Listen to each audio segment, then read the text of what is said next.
Since this is the last time that I'm speaking here, I want to first thank Rabbi and Rebbetzin Goldstein, Chief Rabbi, for inviting me.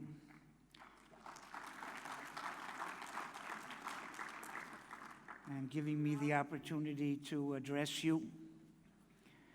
I also want to thank our hosts here, Larry and Peter Welcher, who were very, very excellent Machnise Orchim, and we hope to reciprocate and have them in our home in Israel.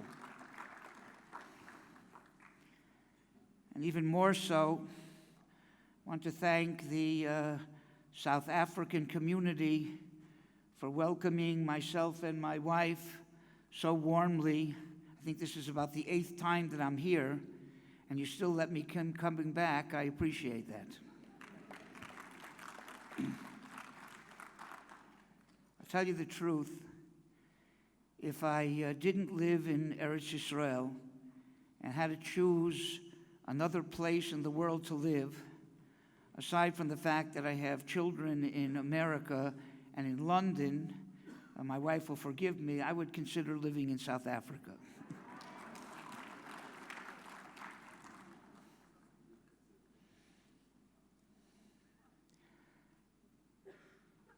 The Sinai in Daba is very relevant to the topic that I'm going to address, anti-Semitism. Let me tell you why.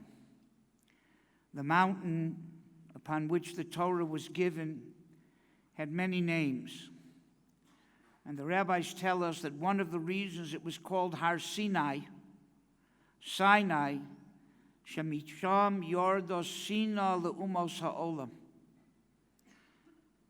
On that mountain, the hatred of the Jewish people descended on the nations of the world. That is very depressing. The time we got the Torah, the nations of the world are supposed to hate us. I'll tell you something more depressing. So don't leave until I explain that I didn't come here to depress you.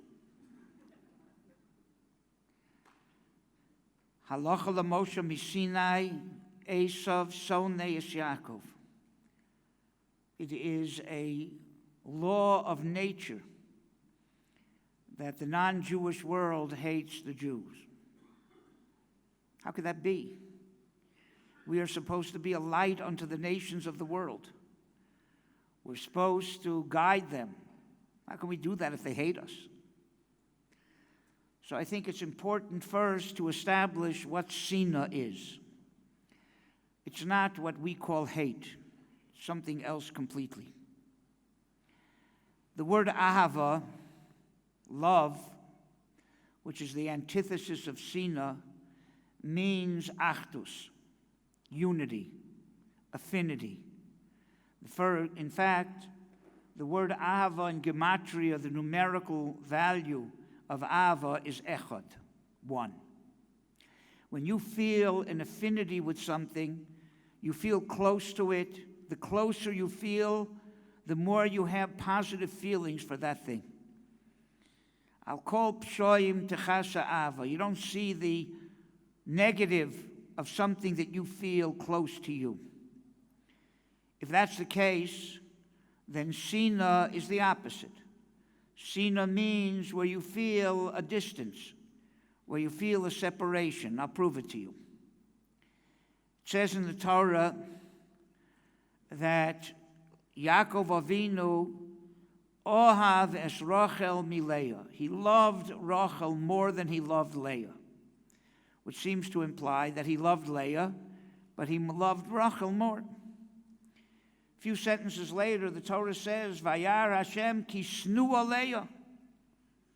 God saw that Leah was hated. It just said 2 sentences before that he loved Leah.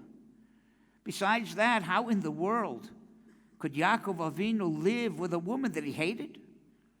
And Chazal say the children born between a husband and wife where they hate each other, the children are blemished children. That makes all the shvatim from Leah blemished. How could that be?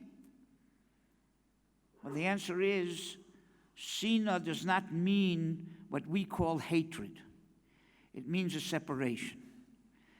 And Yaakov Avinu could love Rachel more than Leah, so there's a certain separation between Yaakov and Leah. That's called hatred. Prove it to you another way. The Gemara says that someone who hasn't spoken to someone else for 3 days because he feels put off by the other person is called a soneh. Doesn't mean he hates his guts. Doesn't mean he hates him. It means that there's a separation. That separation is called Sinai. It can lead to the emotion that we call hatred. The more you feel separated from someone, the more you see their weak points, the more you see the negative about them, and the more it can lead to the emotion we call hatred. But it starts, Sinai starts with a feeling of separateness, with a feeling of distance. That's what Sinai means.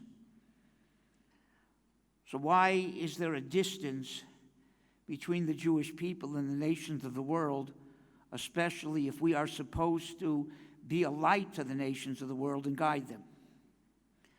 So in order to understand that, we have to understand what the role of the Jewish people is amongst the nations of the world.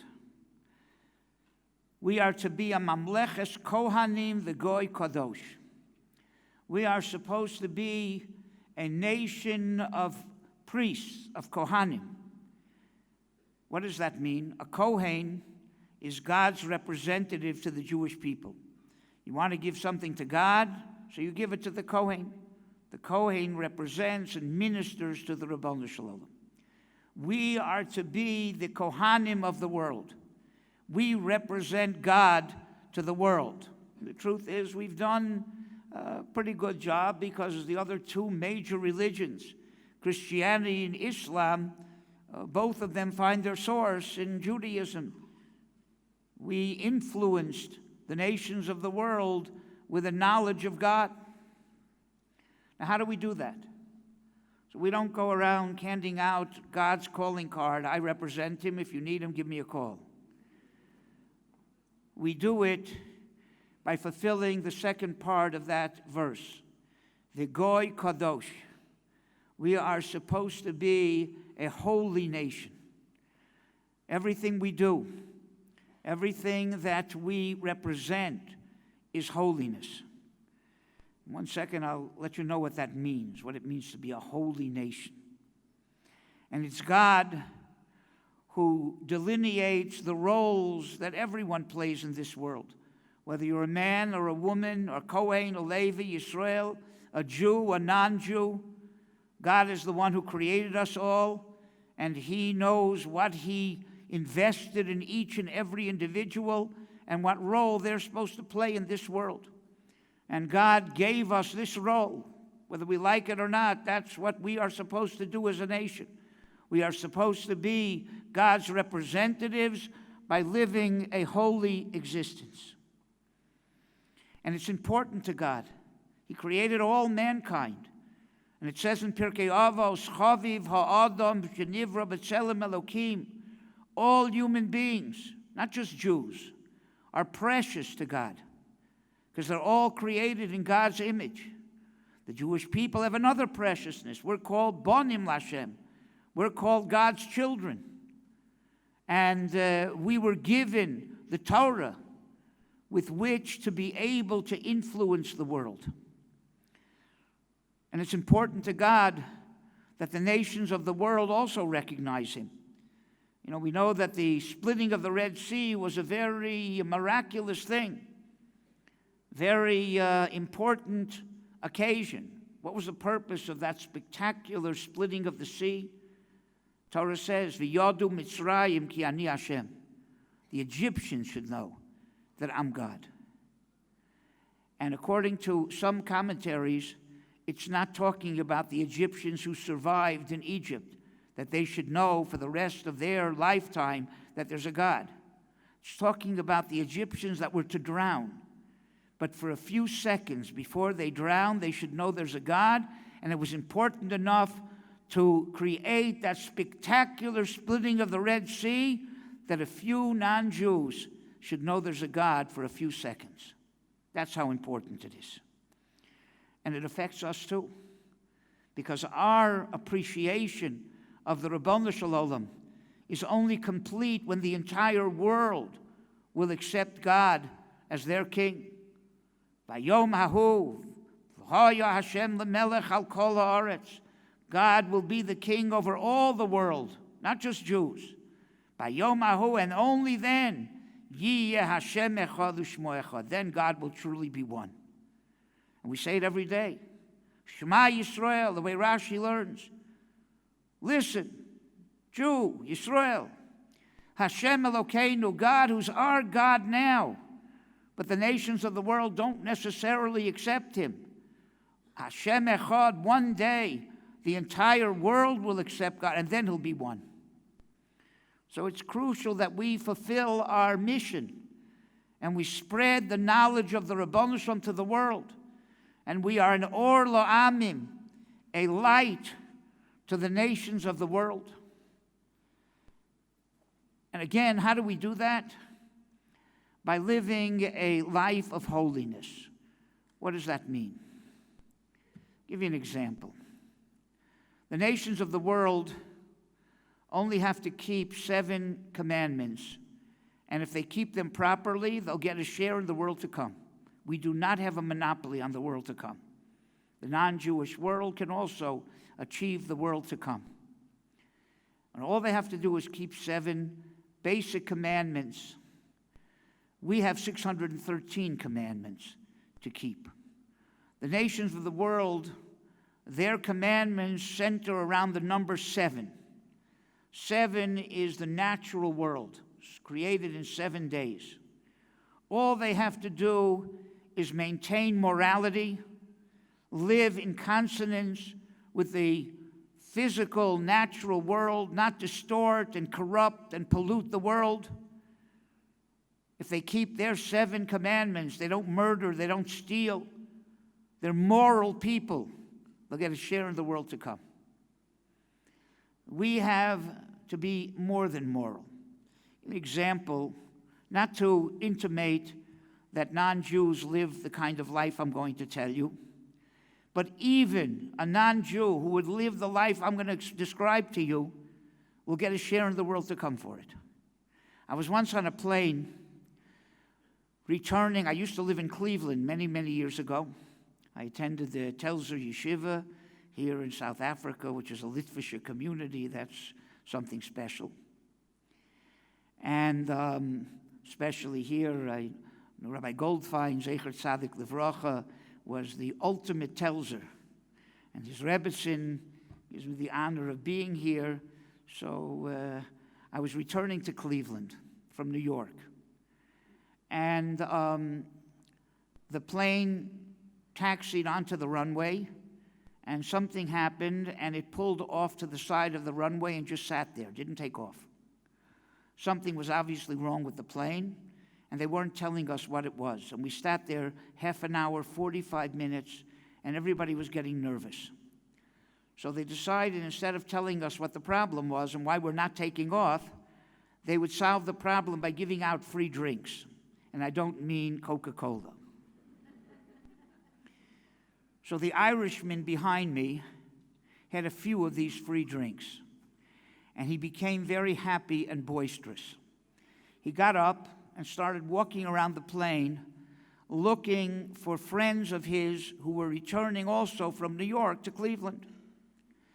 He found 5 or 6, told them to come around his seat, which was right behind my seat.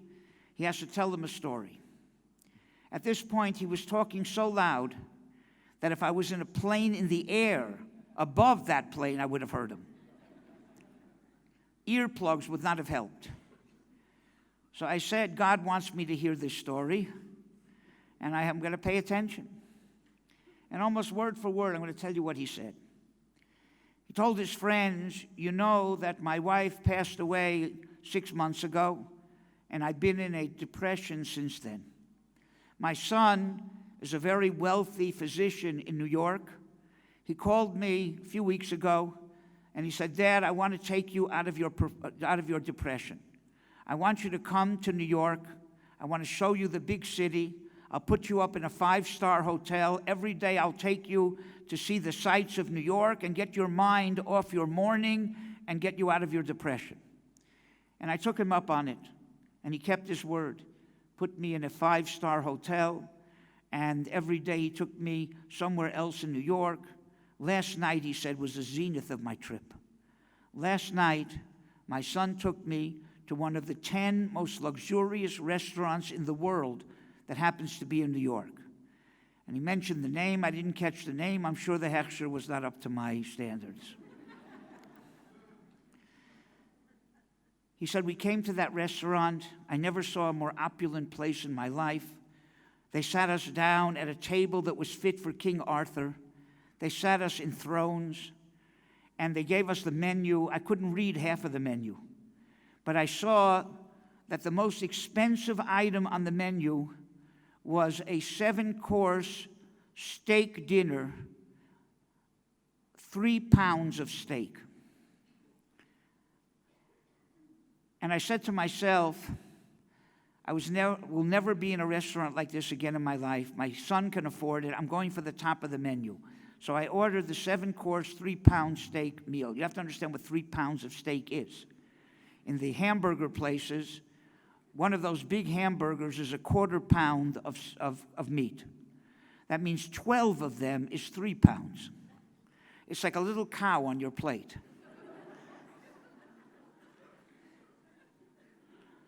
And that's only the main course. There's 6 other courses and side dishes. They served it, and I finished it from soup to nuts. After I finished it, I see there's 2 very distinguished men in tuxedos standing by my table, one of them holding a scroll. And the man with the scroll introduced himself. He says, I am the maitre d' of this restaurant, and this is the owner of the restaurant. And we want you to know you are the 7th person in the history of this restaurant that ordered the 3-pound, 7-course meal and finished it. And we have a scroll printed up like a ksuba for this occasion, just with blanks, fill in the name. We're going to fill in your name and today's date, and we're going to sign this scroll, and we're going to give it to you as a memento to always remember this great feat that you finished the 7-course, 3-pound steak meal in our restaurant. They filled it out, they signed it, they gave it to me. There were tears in his eyes now. He said, you have no idea how I felt. But he said, that's nothing. After they gave me the scroll, they told me to look at the wall opposite my table, and I would see 6 bronze plaques with names and dates on them. Those are the 6 people before me that finished the 3-pound steak meal. I wanted to ask him if there were little light bulbs on those bronze plaques, which would not have been a good sign what happened to those 6 people before him.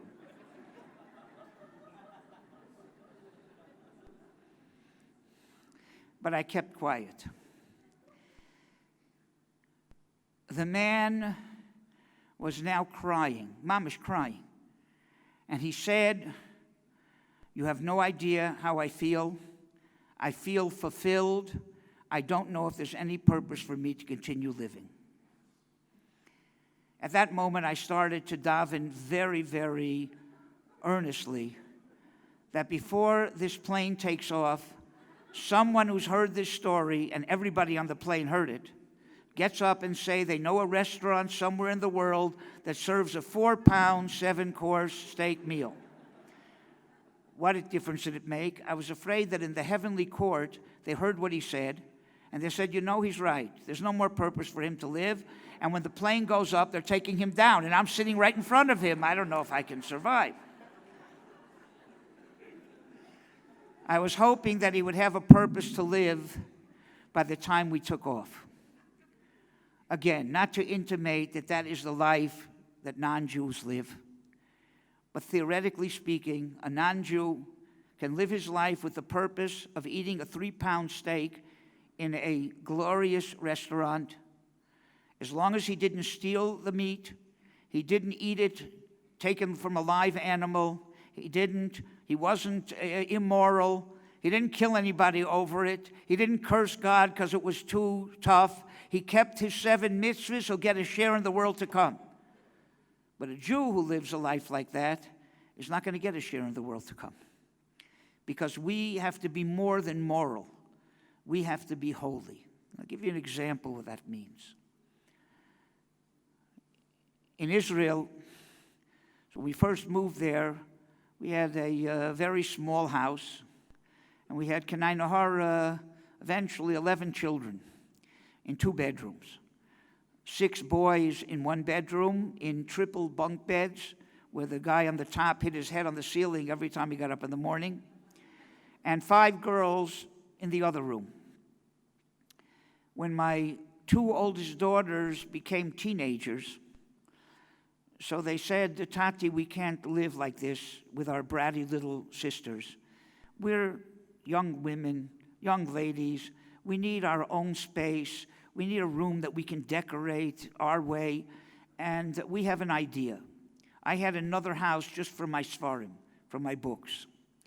And the Moshav gave me a separate house, but there were 2 bedrooms in that house. So they said, we want to move across the yard into the other house. Each of us will have their own bedroom, decorated the way we want, and live like young teenage girls should be able to live.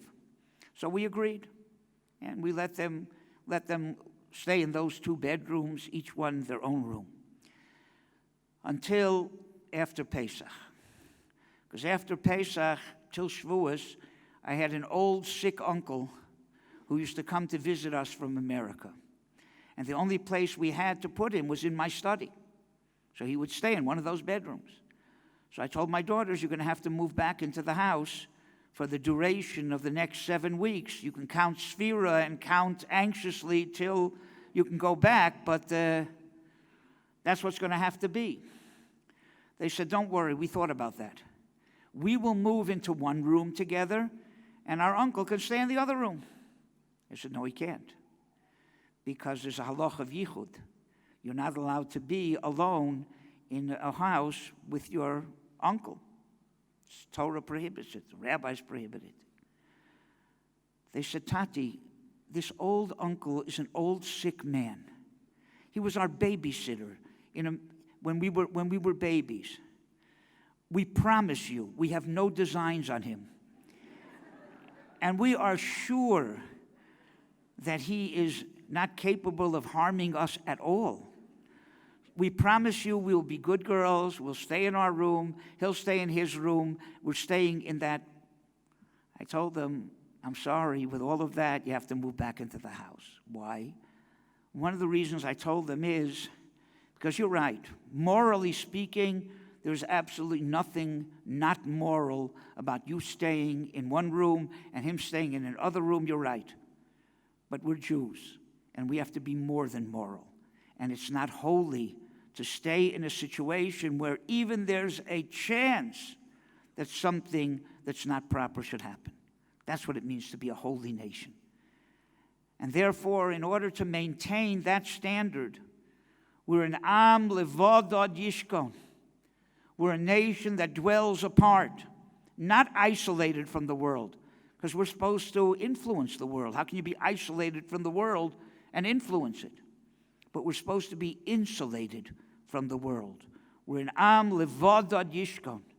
We have to maintain a certain surface tension between us and the nations of the world in order that we should be able to create a society that is different than the standards of the nations of the world. The nations of the world have to be moral, but we have to live a holy existence. And if we're going to totally assimilate into those cultures, then we'll both reach the lowest common denominator.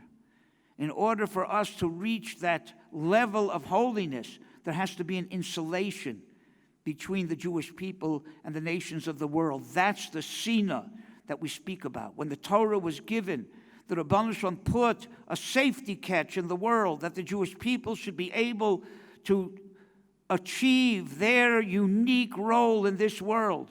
So he made a separation, a distance between the nations of the world and the Jewish people. Not isolation, but insulation.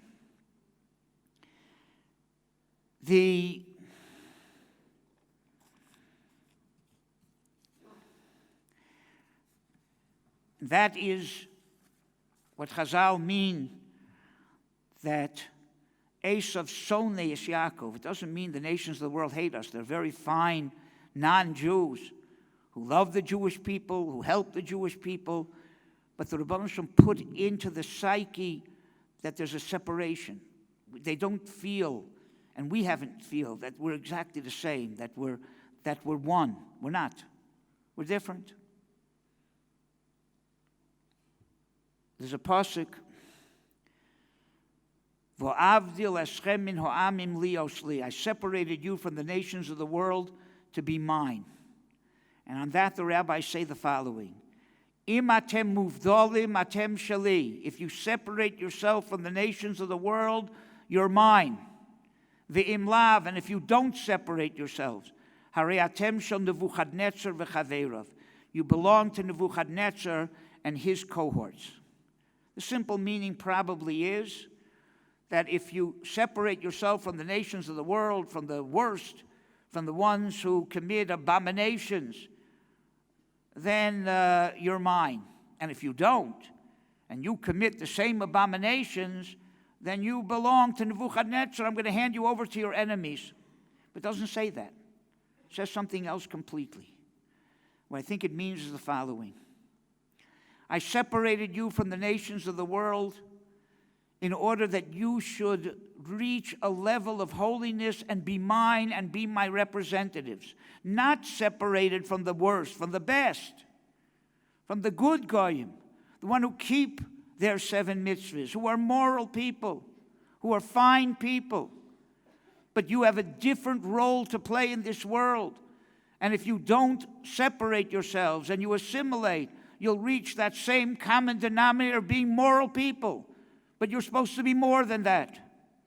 So if you separate yourself from the nations of the world, then you're mine, you're my representatives.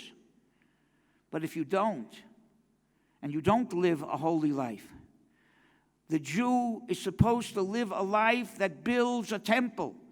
But you know, the temple's not a building. We are the temple. V'shachanti b'socham. God dwells not in a building.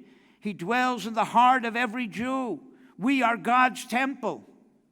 And if you don't separate yourselves and don't achieve that holiness, then you are basically destroying the temple. You're just the same group as Nebuchadnezzar. What did Nebuchadnezzar do? He destroyed the temple. Except he destroyed a temple of wood and stone, and you're destroying the temple of your heart. That's what it means. And it's for that reason that the Rabbi Shem gave us a land where ideally that's where we should live, a holy land. It says that God measured every land, and he found no land more suitable to the Jewish people than Eretz Yisrael, and no people more suitable to Eretz Yisrael than the Jewish people.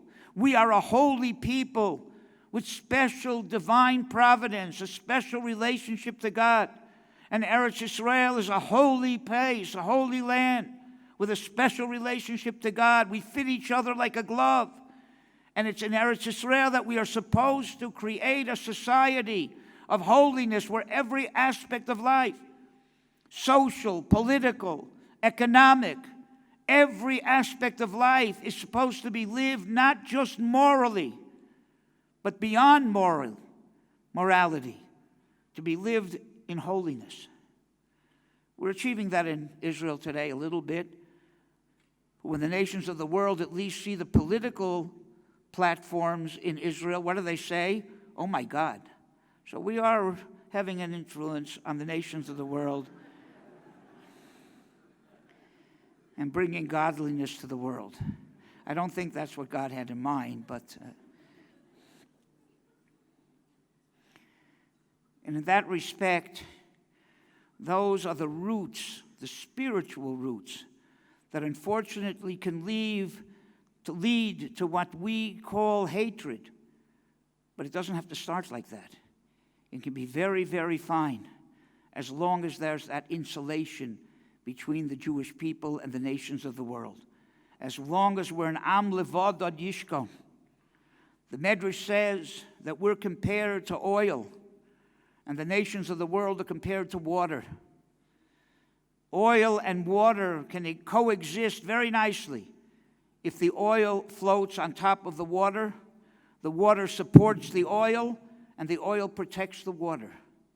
But if you try to mix and assimilate the oil into the water, what's going to happen? It's going to be pushed out. And you know what pushes it out? The water pressure pushes it out. And the rabbis say very, very poignantly, we have two choices. Either we can make Kiddush and we can sanctify ourselves and insulate ourselves from the nations of the world, or the Goy will make Havdalah. He'll separate us. The water pressure will pull us out. Rabbi Goldfein at lunch told me another analogy the Maharal says we are compared to water, the nations of the world are compared to water, and we're compared to fire. If the fire and the water get too close, the water will put out the fire. If they keep a distance, then the fire and the water can exist very nicely and coexist together. And the truth is that has been our history. Whenever we maintained a distance, we maintained insulation, we lived very nicely with the nations of the world. Our initial stay in Egypt was fine until Vatimole ha'oretz osam. They started going to the Egyptian circuses and the Egyptian theaters, and they started to assimilate into the Egyptian culture. And the next sentence is, Vayakam melech chadash. A new king arose, and we didn't make Kiddush, the Goy made Havdalah. And that is what happened in Spain and what happened in Germany.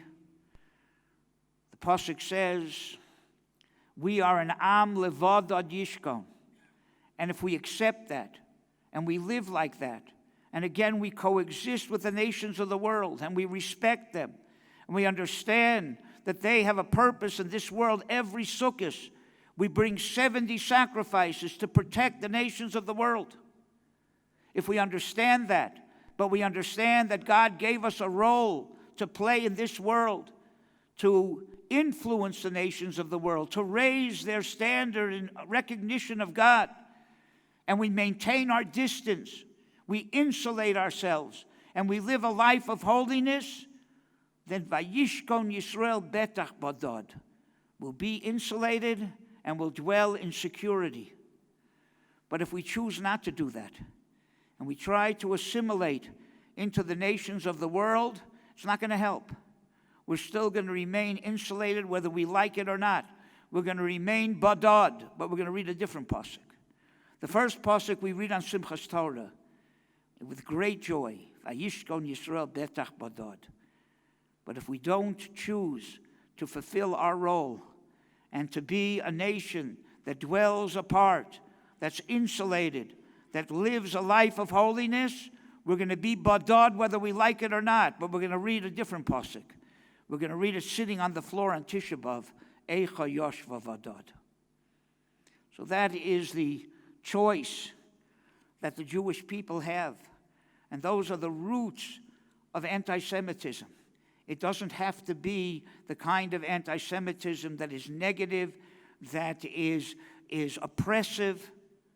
We can coexist with the nations of the world very nicely, but only if we don't assimilate amongst them, only if we don't try to mimic their moral way of life, but live a life of holiness, a life that bespeaks godliness, a life that is the light to the nations of the world. If we live like that, then we'll be able to live and coexist, and hopefully we'll be able to live where we're supposed to live, all of us, in Eretz Yisrael. If we don't live like that, then the nations of the world look at us in a very negative way. I learned that very, very sorely when a few years after I got married. Again, I was in Cleveland. So I wanted to surprise my wife and drive from Cleveland. She was spending some time with her parents in the mountains in New York, in Ellenville. And so a 10-hour drive from Cleveland to New York.